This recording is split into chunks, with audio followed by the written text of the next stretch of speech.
जल, नदी, पर्यावरण संरक्षण पर अमृतलाल वेगड़ जी का आह्वान। नमस्कार। हमारा देश भारत, भारत का हृदय स्थल मध्य प्रदेश, मध्य प्रदेश की जीवनदायिनी मां नर्मदा और मां नर्मदा के सच्चे सपूत श्री अमृतलाल जी वेगड़, जो कि नर्मदा व्रती चित्रकार एवं लेखक भी हैं। सर, आपका बहुत बहुत स्वागत है। श्री अमृतलाल वेगड़ नर्मदा व्रती चित्रकार लेखक हैं। वे नर्मदा की पूरी परिक्रमा कर चुके हैं। नर्मदा परिक्रमा पर आधारित उनके चित्र अनेक प्रदर्शनियों में आमंत्रित एवं पुरस्कृत हो चुके हैं। कला के साथ लेखन में भी रुचि रखने वाले श्री वेगड़ ने नर्मदा पदयात्रा वृतांत की 3 पुस्तकें लिखी हैं। लेखक का उद्देश्य नर्मदा के अनुपम सौंदर्य का उद्घाटन करना है। नर्मदा सौंदर्य के साथ साथ नर्मदा तट के जनजीवन की एक अंतरंग झलक भी इसमें मिलती है। नर्मदा अब वेगड़ जी के लिए ही नहीं, हमारे लिए भी आखिर देखी हो गई है। ये उनकी लेखनी की ही ताकत है। धन्यवाद, बहुत धन्यवाद। मेरे पास और भी धन्यवाद हैं। जी। सबसे पहला धन्यवाद सूर्य को, जिसने अपने सौर मंडल में हमारी पृथ्वी को सबसे अच्छी जगह दी। ग्रह जो है ना, कोई सूर्य के पास है, कोई दूर है, कोई और भी दूर, अलग अलग कक्षाओं में भ्रमण करते हैं। जी। तो हमारी पृथ्वी को उसने सबसे अच्छी जगह दी। देखिए, अगर वो पास होती तो इतनी गर्म होती कि वहाँ भाप ही भाप होती। अगर दूर होती तो इतनी ठंडी होती कि वहाँ केवल बर्फ ही बर्फ होता। जीवन, हालांकि भाप और बर्फ दोनों ही पानी के रूप है, लेकिन जीवन वहीं पर संभव है जहाँ पर पानी हो। और पृथ्वी को ऐसी अच्छी जगह मिली है जहाँ बर्फ भी है, भाप भी है और पानी भी है। और पानी है इसीलिए जीवन है। दूसरा धन्यवाद मैं समुद्र को दूंगा। सबसे पहला जीवाणु, सूक्ष्म से सूक्ष्म जीवाणु सबसे पहले समुद्र में प्रकट हुआ। फिर उसी का विभाजन होते होते होते जलचर बने, थलचर बने, पशु पक्षी, पेड़ पौधे सब बने। तो आरंभ जो है वो समुद्र से हुआ। तो जीवन को जीवन देने वाला समुद्र है। और एक बार जीवन देकर वो सो नहीं गया। वो जानता है कि बिना पानी के जीवन संभव नहीं। तो हर साल अपने खारे पानी को मीठा करके हम लोगों को भेजता है। तीसरा धन्यवाद वनों को। इन वनों, सघन वन जो हैं, अच्छे बड़े सघन वन, उसकी ठंडक पा करके वो बादल जो है ना, वो बरसते हैं पानी में, वो पानी में बदल जाते हैं और वर्षा होती है। तो वर्षा जो है वो बादलों के और ऊंचे पहाड़ों के कारण होती है। जैसे देखिए, हवाई जहाज़ वहीं उतरेगा जहाँ पर हवाई अड्डा होगा। बिल्कुल। हर जगह तो नहीं उतर सकता। ये जंगल बादलों के उतरने के हवाई अड्डे हैं। और चौथा धन्यवाद नदी को। ये जो पानी है वर्षा का, उसको उस देश में दूर दूर तक पहुंचाने का काम नदी करती है। नदी ने मनुष्य को विपन्न में से संपन्न बनाने में सबसे बड़ा योगदान उसी का है, नदी का। पहले आदि मानव था, वो तो जंगलों में शिकार के पीछे मारा मारा फिरता था, उसका कोई घर भी नहीं था। कालांतर में जब उसने खेती करना सीख लिया, तब वो जंगल से बाहर आया। क्यों? कि जंगल को, खेती को खुले मैदान चाहिए, पानी चाहिए, तो जंगल से बाहर आया। नदियों के किनारे बसा, घर बसाया, गांव बने। पहले तो शिकारी था, अब किसान बना। पहले यायावर था, अब गृहस्थ बना। एक घर घर गृहस्थ घर बसा के रहा। तो जंगल ने उसको रोटी दी थी केवल, नदी ने उसको रोटी, कपड़ा और मकान तीनों दिए। अब मेरे पास धिक्कार भी है। पहला धिक्कार कुल्हाड़ी को, जिसने वर्षा वनों तक का खात्मा कर डाला, जंगल के जंगल साफ कर दिए, धरती का संतुलन बिगाड़ दिया। एक पेड़ को काटना एक साधु की हत्या करने के बराबर है, ये हमारे शास्त्रों में लिखा है। और दूसरा धिक्कार रासायनिक खाद को, जैसे चिट फंड कंपनियां होती है ना, कि हम आप इतना देंगे तो हम आपको इतना ज़्यादा दे देंगे, और फिर आपका पैसा डूब जाता है। कुछ कुछ ये रासायनिक खाद वैसी है। पहले कुछ साल खूब पैदावार देगी, आप बड़े खुश हैं कि बहुत पैदावार हो रही, मगर बाद में वो खेत, आपका खेत की मिट्टी मरती जाएगी, वो खेत बिल्कुल बंजर हो जाएगा, और तब आपके लिए खेती करना संभव ही नहीं रहेगा, क्योंकि कुछ उसमें उगेगा ही नहीं। तो ये रासायनिक खाद ये हमारे खेतों को नशेड़ची बनाती है। जैसे अफीम खाने वाला इतनी खाएगा, फिर बढ़ा देगा, फिर और बढ़ाएगा, फिर वही हाल है। तो इसलिए हमारे जैसे पंजाब का कितना बुरा हाल हुआ, पहले खूब फसल हुई, अब आज वो बंजर हो गया। और तीसरा धिक्कार कार्बन मोनोऑक्साइड को। आजकल पूरी दुनिया में इतने ज़्यादा ईंधन का प्रयोग होता है, और जितना ही ईंधन जलेगा उतना ही कार्बन बढ़ेगा। वो इतना बढ़ गया है, आज जितनी पृथ्वी गर्म है उतनी लाखों करोड़ों वर्ष में कभी नहीं थी। आज इतना तापमान बढ़ गया है पृथ्वी का, ये ईंधन की वजह से। ये कोयला, ये बिजली, सब जो है वो ग्लोबल वार्मिंग ला रहे हैं। तो ये ईंधन का भी हमको बहुत समझदारी से उपयोग करना होगा। जीवन की कल्पना के बारे में आपके क्या विचार हैं? जी, जीवन की कल्पना मैं एक पिरामिड के रूप में करता हूँ। पिरामिड आप जानती हैं, ऐसा हो सबसे नीचे है वनस्पति जगत, जिसमें सब हर तरह की वनस्पति, बड़े बड़े वृक्षों से लेके लताएं, काई, सब कुछ वो बड़ा हिस्सा घेरता है वनस्पति जगत। उसके ऊपर है पशु पक्षी जगत, और सबके ऊपर है मनुष्य जगत।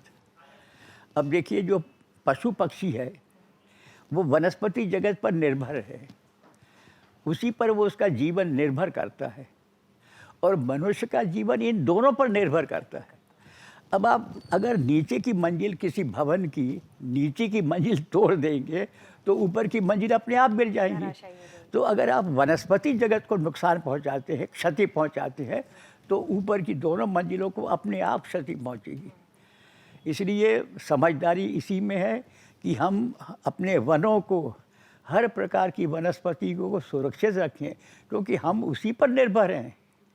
पशु पक्षी और मनुष्य आधार कार्ड है वो हमारा सबका, वनस्पति।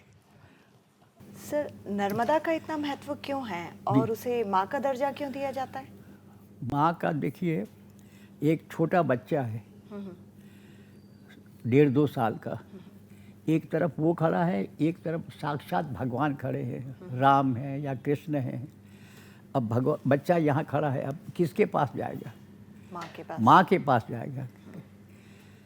तो माँ, जो चीज़ हमको अत्यधिक प्रिय होती है, हम उसको फिर माँ कहने लगते हैं, क्योंकि बच्चे के लिए सर्वस्व है माँ।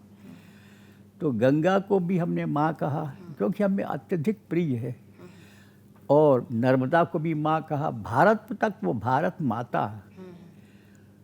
तो जो चीज़ हमें अत्यंत प्रिय है, अपनी माँ के बराबर प्रिय है, उसको हम माँ का दर्जा देते हैं। एक बात बताऊँ मैं, कि हमारे जो ऋषि होते थे, उनको तपस्या करने के लिए 2 ही स्थान पसंद थे, या तो उत्तराखंड या रेवाखंड। उत्तराखंड यानी हिमालय। ऋषि हिमालय की गुफाओं में बैठ के तपस्या करते थे, या रेवाखंड यानी नर्मदा। उन दिनों नर्मदा तट पर घने जंगल थे, दंडकारण्य जैसे घने जंगल थे। तो वहाँ के एकांत में नर्मदा तट पर बैठ के तपस्या करते थे। उनके आश्रम होते थे, गुरुकुल होते थे, छात्र पढ़ते थे। तो नर्मदा को तपोभूमि नर्मदा कहा गया है, गंगा को नहीं कहा है। गंगा को तपोभूमि गर्भ गंगा नहीं कहते, क्योंकि गंगा के किनारे कोई ऋषि आश्रम नहीं था, न कोई तपस्या कर, या हिमालय या नर्मदा, तो तपोभूमि नर्मदा है ये।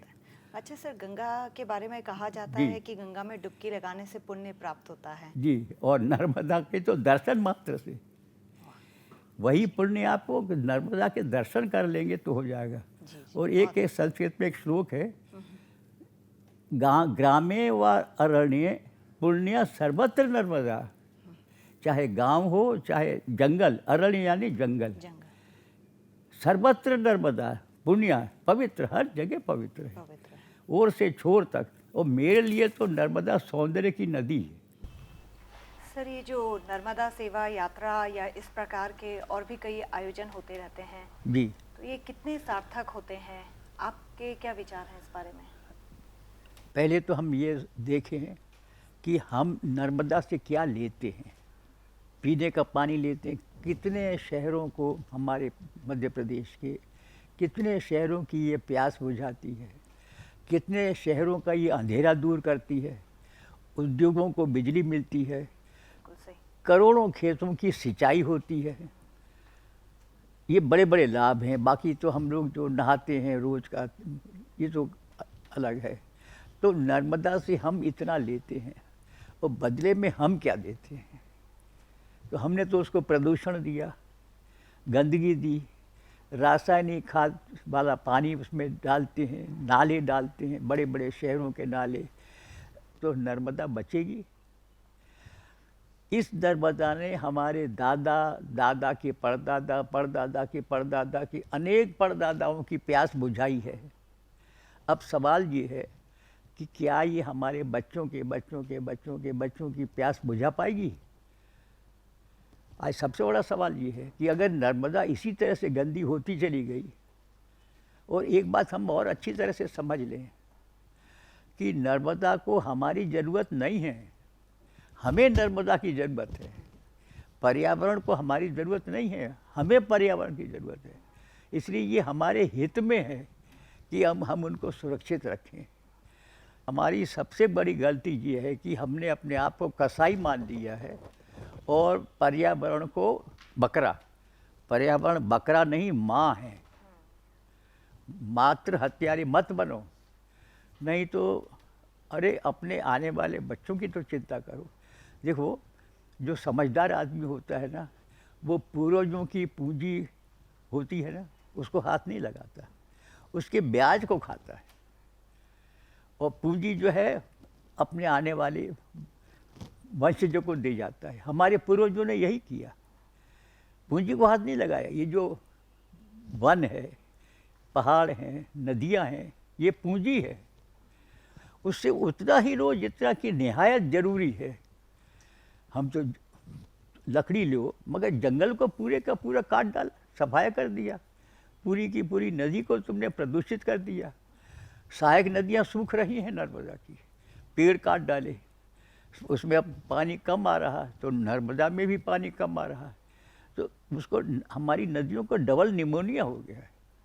एक तो ये कि उसका पानी गंदा हो रहा है, और दूसरा ये कि उसका पानी कम हो रहा है। आप पेड़ काट डालेंगे तो कहाँ से पानी? नर्मदा, मैंने कहा ना कि ग्लेशियर से तो निकली नहीं है, हिमालय से तो निकले नहीं, यही पेड़ उसको पानी देते हैं, उसी को काट डालोगे तो ये तो आत्मघाती कदम है। माँ नर्मदे अगर 50 या 100 साल बाद अगर कोई एक दंपति नर्मदा परिक्रमा करता दिखाई दे, पति के हाथ में झाड़ू हो और पत्नी के हाथ में टोकरी, पति घाटों की सफाई करता हो और पत्नी उस कचरे को दूर ले जाके फेंकती हो और दोनों वृक्षारोपण भी करते हों, तो समझ लेना कि वो हम ही हैं, कांता और मैं। जिस प्रकार कोई वादक अपना वाद्य बजाने से पहले देर तक उसका सुर मिलाता है, उसी प्रकार इस जन्म में तो हम नर्मदा परिक्रमा का सुर ही मिलाते रहे। परिक्रमा तो अगले जन्म से करेंगे। मुझे बड़ी खुशी है कि जैव विविधता बोर्ड ने मुझे ये अवसर दिया अपनी बात कहने का, और इस प्रकार मैं तो नहीं रहूँगा मगर ये मेरी आवाज़ रहेगी। मेरी ये फ़ोटो चित्रों के भी मैं इसके लिए बहुत शुक्रगुजार हूँ, और मुझे लगता है कि ये जो बना रहे हैं ये हर स्कूल और कॉलेज में दिखाना चाहिए। इसका एक शैक्षणिक मूल्य है, ये केवल मनोरंजन के लिए नहीं है। हम जब तक अपने देश को अपनी आँखों से देखेंगे नहीं, उससे प्यार कैसे होगा? अनजान चीज़ से तो प्यार होता नहीं। तो हम प्रकृति प्रेम, देश प्रेम की पहली सीढ़ी है। तभी आपको अपने देश से कि मेरे देश में कैसे पहाड़ है, कैसे वन है, कैसे नदियाँ हैं। तो प्रकृति हमारी माता है। प्रकृति ने ही संस्कृति को जन्म दिया। आज संस्कृति का फर्ज है कि वो प्रकृति की रक्षा करे।